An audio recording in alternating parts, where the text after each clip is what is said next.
Welcome to Craving the Heat, where desire takes the lead and every story leaves you wanting more. Don't forget to like, subscribe, and share your thoughts in the comments and keep up with our latest naughty stories. When I asked him to stay, he promised he would forever. At the time, I believed him. His words weren't just sounds in the air. They wrapped themselves around my chest and made me feel like I could finally breathe after years of holding it all. And I never thought promises could feel like lifelines, but that night, they did. It started in the quietest of ways, the kind no one outside the walls of a house would ever notice. My marriage had already begun to fray at the seams. My husband, Daniel, had once been the man I trusted above all else. We had built a life together, shared dreams, and made promises of our own once upon a time. But somewhere along the way, those promises began to fade. He grew distant. The warmth in his voice cooled into indifference, and the attention he once lavished on me seemed reserved for everything but me. His work, his friends, even the endless scroll of his phone became more important than the woman lying next to him.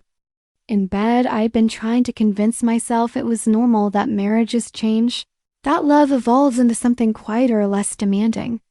But the truth was harsher. I was lonely, achingly lonely despite sharing a home, a bed, and a name with a man who barely noticed when I entered the room. And then there was Ethan. He wasn't supposed to become anything more than a friend. He had been in my life for years in the periphery, someone connected to Daniel through work and later through our circle of friends. He had always been kind, always attentive in ways that felt casual and harmless, until one day it no longer felt harmless at all. I still remember the first time I realized there was something more lingering between us. It was during a dinner party at our house. Daniel had been too busy entertaining clients to even notice how much effort I'd put into the evening. Ethan, on the other hand, leaned close when he complimented me, his voice low enough for only me to hear. "You look stunning tonight," he said. And though it was such a simple thing, it sent a tremor through me that I couldn't ignore after that night. I found myself looking forward to his presence more than I should have. At gatherings, I'd catch his eyes across the room, lingering just a little longer than was appropriate. He noticed when I changed my hair, when I wore a new dress, when I was tired, when I forced a smile. He noticed me something Daniel hadn't done in years. It started with text, innocent at first. Conversations about music, books, or jokes that came too late at night. Then the texts turned into calls, the kind where silence stretched between us, but neither of us wanted to hang up. I knew I was playing with fire, but every time his name lit up my phone, it felt like oxygen flooding into lungs that had been deprived for too long. The first time we crossed the line was on a rainy evening. Daniel had canceled yet another dinner, with me claiming a late meeting. Ethan had been the one I called, though I told myself it was just for company, just so I wouldn't eat alone again. But when he showed up at my door, dripping wet from the rain, something unspoken passed between us. One look, and I knew. When he brushed a strand of hair from my face, his touch lingered, hesitant but desperate. I should have stepped back. I should have stopped it. Instead, I leaned in. That kiss was nothing like I remembered love to be.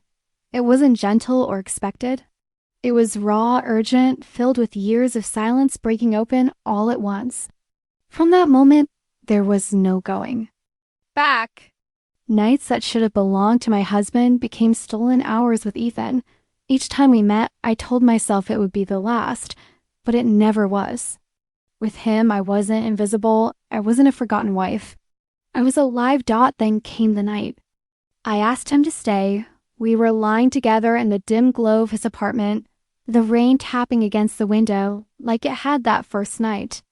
I could hear his breathing, steady and calm, and I was terrified of the silence that would come when he left. I turned to him, my voice trembling as the words slipped out. "Stay," I whispered. "Stay with me, not just tonight. Stay forever." For a moment, I thought I had ruined it. His expression shifted, conflicted, as though the weight of my plea had cracked through the walls he had carefully built. But then he pulled me closer, kissed my forehead, and said the words I had been desperate to hear. I promise. Forever. Those words were dangerous. They fed something in me that had been starving for years. I believed him, maybe because I needed. 2, for weeks after, we lived in our own world, one made of secrets and stolen moments. I knew it couldn't last, but with every promise he whispered, I convinced myself it could. But forever is a fragile thing. Daniel found out in the ugliest of ways. Through a message I thought I had deleted, but hadn't. The confrontation that followed was nothing short of catastrophic. He screamed, I cried, and Ethan disappeared into silence when I needed him most. The promise of forever shattered the moment it was tested. In the end, I was left with the ruins of 2 lives, my marriage, broken beyond repair, and my affair, which dissolved into nothing more than a memory of words spoken in the dark. Sometimes, I wonder if Ethan ever truly meant what he said, or if his forever was just a comfort he gave me in a moment of weakness. Either way, I learned that forever is never as certain as it sounds when it's whispered in the dark. When I asked him to stay, he promised he would forever. But promises, like people, don't always stay. The night he promised to stay was the same night my heart became both lighter and heavier at once. Lighter because I felt seen for the first time in years. Heavier because deep down I knew that promises like his rarely came without a cost. I remember sitting at the edge of my bed, the room dimly lit by the warm orange glow of the lamp, my hands clutching the fabric of my dress as if letting go would mean unraveling myself completely. He stood at the doorway, torn between reason and desire, his silhouette tall and still, but his eyes were restless, darting between the floor and my face as though he couldn't bear the weight of the truth that lingered between us.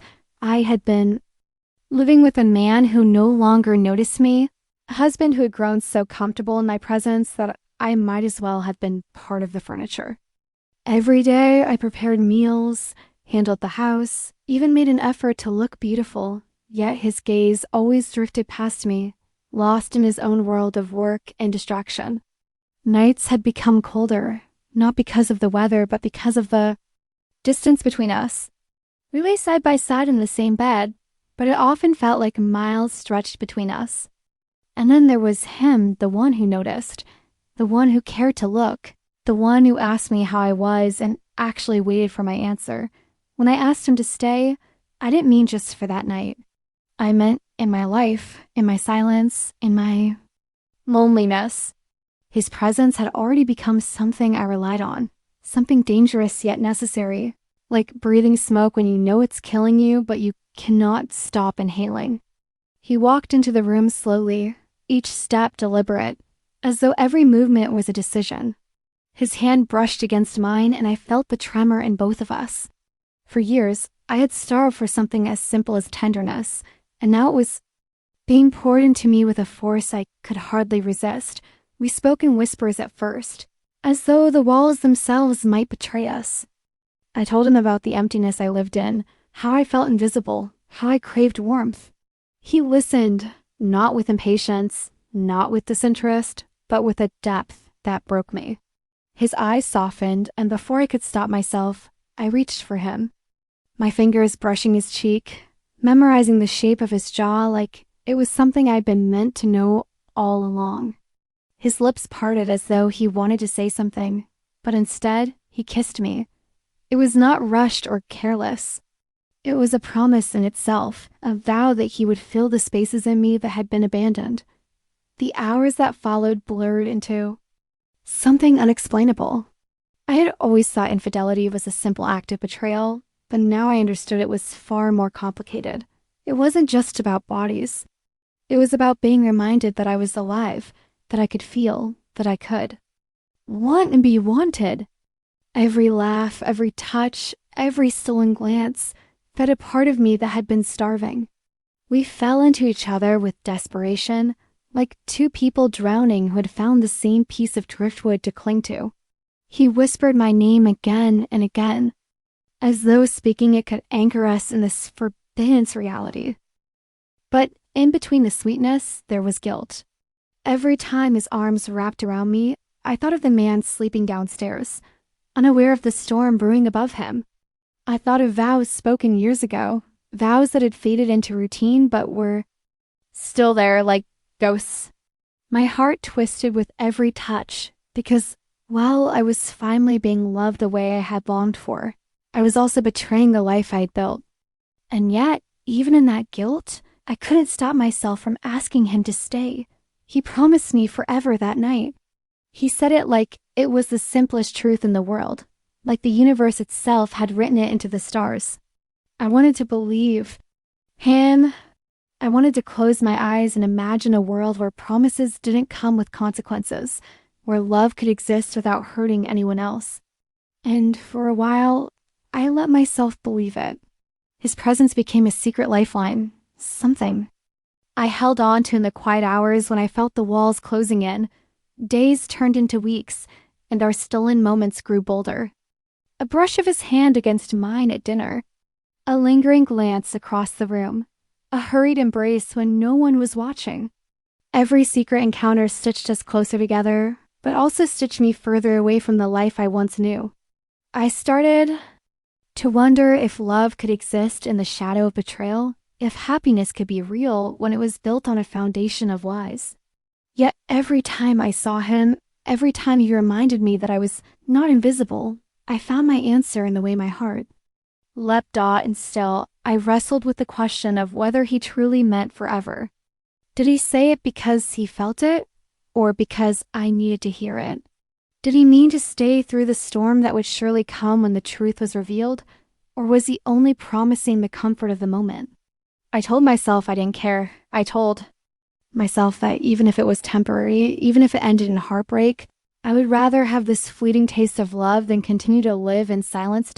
As the nights grew longer and our hearts grew more entangled, I realized that the promise he made wasn't just his, it was mine too. Had asked him to stay, not knowing that in doing so, I was binding myself to a path I couldn't turn back from.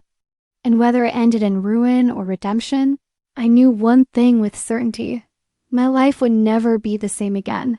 The night air was heavy with silence, the kind that made every thought louder, every breath slower, every heartbeat harder to ignore.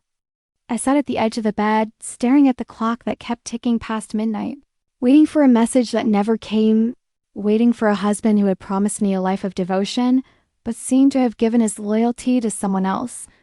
Ache in my chest had become familiar, but that night it felt unbearable. Loneliness has a way of clawing into you, whispering doubts, making you question your worth. When the door clicked open softly, I thought it was him at first.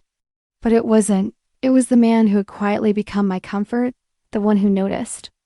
When I disappeared into silence, the one who asked how I was and waited for the truth instead of accepting my rehearsed, "I'm fine." His eyes searched mine like he already knew the storm I was drowning in. He didn't speak right away. He didn't need to. His presence was the answer to a question I didn't know I'd asked. "I don't want to be alone tonight," I whispered, the words trembling in the quiet. "I'm here," he said, and his voice carried a weight that felt like an anchor, steadying me. I told myself to push him away, to tell him to leave before I made a choice I couldn't undo. But the part of me that had been starving for affection, for warmth, for someone to simply see me, didn't move. When he sat down beside me, close enough that I felt his warmth, something inside me cracked open. I turned toward him, and the look in his eyes undid me completely. There was no pity there, only understanding, only desire held back by restraint, only a promise of something I had been missing for too long. When his hand brushed against mine, I didn't pull away. When his lips finally found mine, soft at first, then desperate like he'd been waiting for years, I didn't resist. The kiss was fire and relief all at once, the kind of kiss that makes you forget who you are and remember who you used to be. Before life dulled your edges, I clung to him like he was the only real thing in the world, and in that moment he was. The night unraveled around us, each touch peeling away layers of pain and guilt until there was only the raw truth left between. US? It wasn't just passion. It was need, it was escape.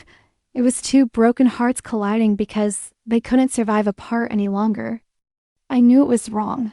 But the way he held me, the way he whispered that he would never let me feel invisible again, made me believe it was the first real thing I had felt in years. Afterward, when the quiet returned, I thought the weight of what I'd done would crush me. But instead, I felt a strange peace. Lying against him, I didn't feel the hollow ache that had haunted me for so long. I felt alive. "Stay," I whispered, terrified he'd slip away and leave me in the dark with nothing but my guilt. His arms tightened around me, and he whispered back, "I'm not going anywhere. Not tonight. Not ever." It was reckless, maybe. Even foolish, but I believed him.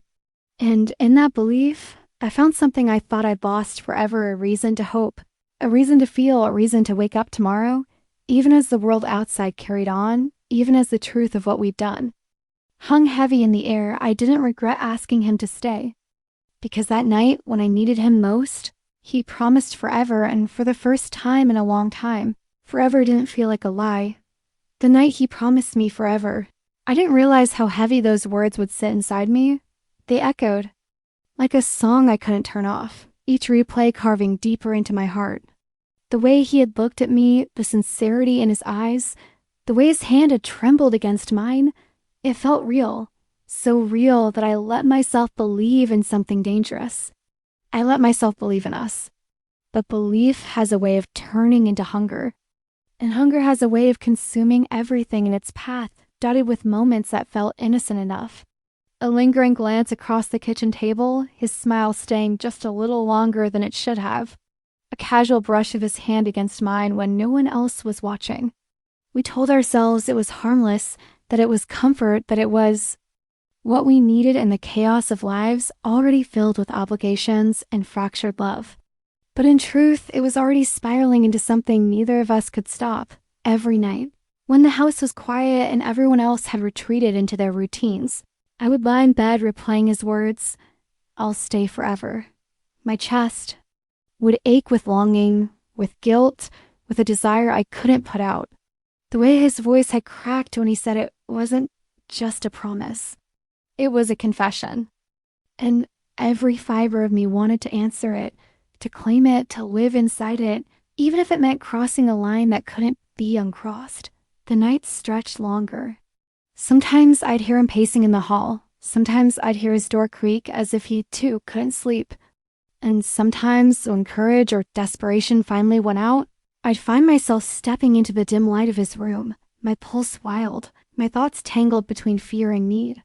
The air inside was always heavier, thicker, as though it already carried the memory of what we hadn't yet done but both desperately wanted. We talked in whispers, as though speaking louder would shatter the fragile world we had built between us. He'd sit close, so close that our knees touched, and I'd feel his warmth seep into me. He'd ask if I was happy, if I felt loved, and silence that followed was my answer. His hand would sometimes cover mine, strong yet trembling, and I knew he felt the same storm raging inside him. It wasn't just desire, it was escape, it was salvation. It was a forbiddance forever that neither of us dared name. One night, the words broke free. He told me he had thought of me every day, that the way I laughed, the way I looked at him, had carved itself into him deeper than he ever meant to let it. He said staying wasn't just about comfort, it was about me. I felt my breath catch, my heart stumble. My hand shook as I touched his face, as though to make sure he was real, that this wasn't a cruel dream. And when his lips brushed mine, soft and hesitant, it was like stepping into a fire I'd been circling for months, knowing it would burn but unable to resist the warmth. We became shadows in our own home, careful, cautious, yet drawn to each other like gravity. A hand that lingered too long when passing a dish, eyes that met and held even across a crowded room.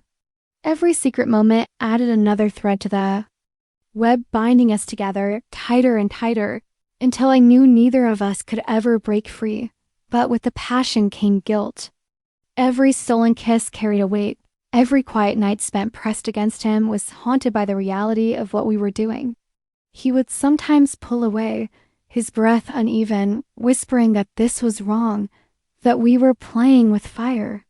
Yet each time I would pull him back, because the thought of losing him, of not having that promise of forever, was worse than any fire I could imagine.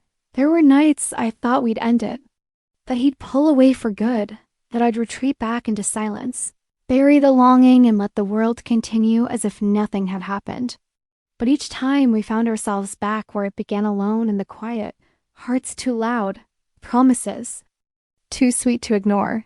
Each time the love we tried to deny grew stronger, bolder, until it was no longer just passion, but something deeper, something terrifyingly close to devotion. And yet, deep inside, I knew we were on borrowed time. Secrets like ours couldn't stay hidden forever.